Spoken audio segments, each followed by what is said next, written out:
I like salty things, like bacon. Bacon is awesome. Bacon is pork that is cured with salt. Salt is good too. Salt removes water from tissue, and meat doesn't spoil as fast. I actually use that as mummies, actually. Very weird. Before refrigerators were invented, salt was used to preserve meat. Once upon a time, again, prehistoric oceans covered the whole world. Life evolved in the salty ocean. The first creatures came onto the shore, but they need salt to survive. About 600 million years ago, the Ippitis Ocean disappeared underground when the continental plates shifted and made Atlantic Ocean. Very cool, actually. How did Brian get underground? Very good question. Under us is a body of water called the Ippitis Ocean. It's 400 million years old. It was trapped into the Appalachian Mountains when the tectonic plates moved and the continents were formed 400 million years ago. And so this ocean predates the Atlantic Ocean. That's one reason we like our salt so much, is that our ocean source has been protected for 400 million years, and other sea salts get their brine out of the ocean. And God knows what we've done to our oceans these days. We are one of two companies that we know of that get our brine from an aquifer, which is an underground water source. The other is in Peru, South America. You mean two in the whole world? That we know of, yeah. One of two in the whole world. Oh, that's awesome. Yeah. But when you taste our salt, you'll taste a minerality to it. We think that also stands our salt out from other people's salt. It's lower in NaCl. It's lower in sodium chloride than other salt that has trace minerals in it. So, all right. So the Ippitis Ocean, 400 million years old, got trapped. It stretches about 5 states, but this is where we can really access it. Cool. And it actually bubbled up out of the ground here. Salt brine bubbled up to the surface. Animals were the first to find and lick the salt. Big herds of buffalo spent their summers at the Great Buffalo Lick near present-day Malden. The bison roamed in large herds from one salt lick to the next over the same paths, and they made trails. Native Americans used the trails and hunted the animals at the salt lick.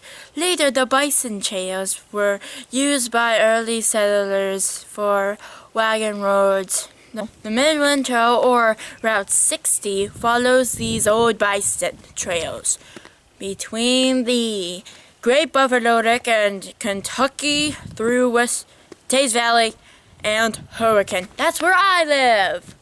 Animals would come down here for the salt lick because they even know that it's important to our bodies to have salt. It keeps the liquid in your cells even. Yeah, that was your second question. What's your second question? What kind of animals like to lick the salt? All do, because all animals know that they need it. We need it in our body, including animals that are humans. Cows, they have a salt lick in the field. When you go back, look for the salt lick. It's a block of salt out there. They were looking on it yesterday when I came in. But it actually bubbled up out of the ground, and the animals would come here for the salt lick. So, of course, the Native Americans would come to get dinner. Good, easy grocery store. Right. It wasn't considered cheating when you didn't have a grocery store to go to bait your animals. Right. So the Indians would come here and kill their meat. Mary Ingalls, Follow the River. The book Follow the River. I saw the that. The Indians kidnapped Mary Ingalls. I saw that. What was her job when she was kidnapped with the Indians? Do you remember? I think, She was doing this. Well, she was boiling the brine down to get the salt and curing the meat so that they could have their meat last through the winter. I really did not remember that. So when she escaped the Indians, she followed the river home, and when she got back here, she taught the settlers how to do the very same thing so that they could cure their meat as well. When white settlers crossed the Allegheny Mountains, they found the salt licks. They realized they could make salt from these licks. In 1797, Elijah Brooks developed a business at the Great Buffalo Lick. He made 150 bushels of salt a day. Boy, that's a lot. He sold for making butter and curing meat. 1808, the Ruffner brothers built a furnace at the Great Buffalo Lick. Soon there were others with more than 50 salt furnaces making 30 million pounds of salt. The area became known as the Kanawha Salings. It was known of the largest salt-making areas in the U.S. The brine was boiled down.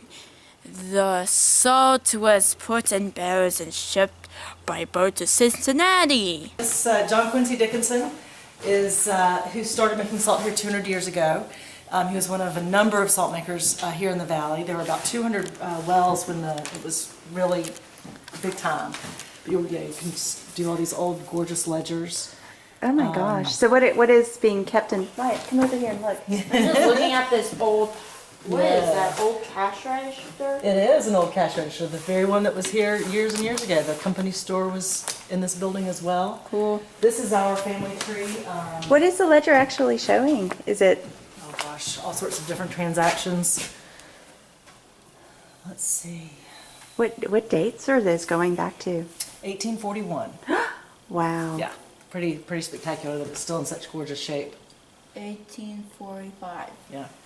These are some of the original salts that were found. That were kept for different reasons, to test it and whatnot. In the We were the 1800s. last producers of salt in the valley, and that was in 1945, 47, somewhere right in there. And then my husband and his sister started this business a year and a half ago, revived it. And we're the only ones producing salt in West Virginia now. I'll put in here, here's a great picture of the workers in Canal Salt. Great Canal Salt. Wow. And this was this your people who Yes. worked on your area? Yes. Here's, if you swing back over to your right, you'll see the an original salt bag with Dickinson Canal Salt in Malden, West Virginia. Well, no. Oh, no. Oh, no. Wait a minute, it has the... Wait, I thought it had the date. Yeah, Oh, wait. some of them do. 1937. 1937, 1937, 1937. Oh, I always wanted Look to at type what are these? These are just brochures, or Well, they're all different for brochures. I think it's like what salt's going for in that area. This is September 1930. It's Kind of different what it's going for. Cotton. oh, so it's like all the commodity prices. Yeah. Neat. whoa. Yeah. And you were pointing to a This bag. is one of the 25-pound bags that they used. They sold them mainly in 50-pound bags. Now, would this be the kind of salt that somebody would use in their home? That would be curing meat. This was Oh. for refrigeration. Okay. I mean, that's back in the day with the river, our location between Cincinnati and Chicago and all that. That's what killed the salt industry was refrigeration. They didn't need all that, and it was red also back in the day. They did not let the iron drop out like we do now. So it was really only used salt for was curing red? meat. Oh my Red from gosh. iron. Today, a brother and sister are restarting Dickinson's Salt Works in Malden, which I have been to. It is the only salt-making business in the state. The salt is all natural and harvested by hand. They use solar energy to dry the salt in the greenhouses.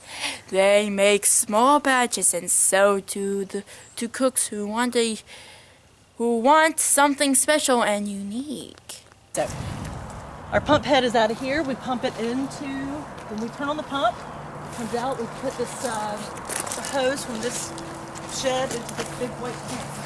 Within just a few minutes, the iron that's in it oxidizes and it turns red. We don't want red salt today, so we put down into this tank that aerator. It's a great big huge bubble maker, and it makes the iron settle down to the bottom faster. If you look down in this tank, you can see the iron. It's all the rest. Yep, that's iron. So we let that settle down, and the brine turns crystal clear. That's how you make salt? Nope, not yet. We want to be a zero waste company, so we're holding on to the iron, and we've got several different folks who we're talking to about possibly dyeing clothes with it or pottery with it. We're trying to, so we're just holding on to it until we figure out what to do with it because we don't want to put it back in. We're gonna go in here, Yes. right? And on a sunny day, this gets to be about 140 degrees in here in the summer on a Don't sunny follow day. me, teenagers only. This is the first stop.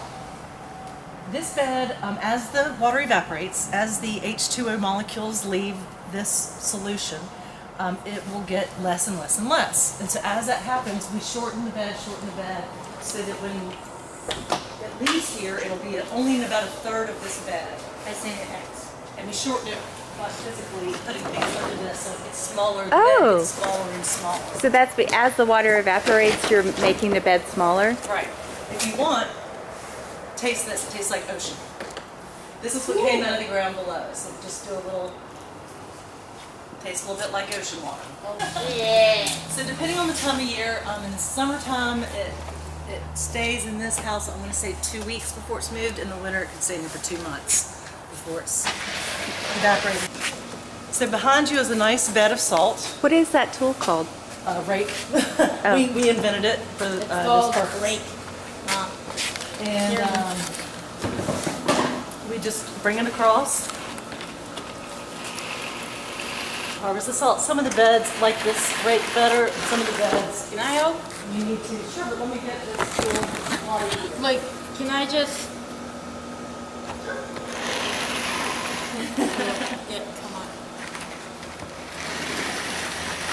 Get over here, you little squirts. Otherwise, we just take this, rake it across. That's to a even high more point, easy. And you just bank the salt. I should have done that. Once you get them Oh, all harvested out of the bed, off to the side, we scrape it. Use the, please. Ha. I am the scrape master. Fear me with all my scrapes. Once you get it into a pile, then you take the scoop it in. Like how we were all saying. And then see the white bag hanging there? That's In what- the summer, that's- there's probably 40 bags like that hanging all over this building. We let it drain overnight. We collect these bags. It's also oily. Did you notice that? here. Did you feel it? Got Oh, a little bit of an oily feel to it, which is Patata! so how long has this been hanging here? Just last that night? one since yesterday. They hang for 24 hours. These crystals are even a little bit bigger than the crystals behind me. And it goes into small out in the middle of the bed. So the salt naturally forms these squares? That's right. Wyatt, did you- Like brushed on Come and look at these squares, Wyatt. these little tiny squares. It's very zen to work here. Very relaxing. No, no, my Debbie dinosaur. Debbie.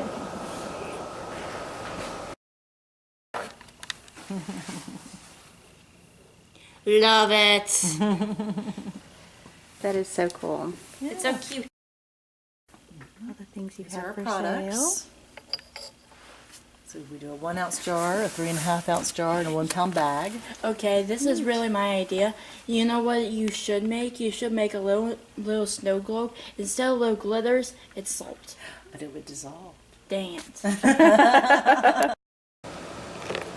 My husband and I had a wine in California when the grapes were on the vine. There was a fire, a big forest fire, and the smoke from the fire came over and infused itself in the grapes. And you could taste it in the wine. We feel like you can taste these mountains and this air and where we live in our salt. Again, the terroir.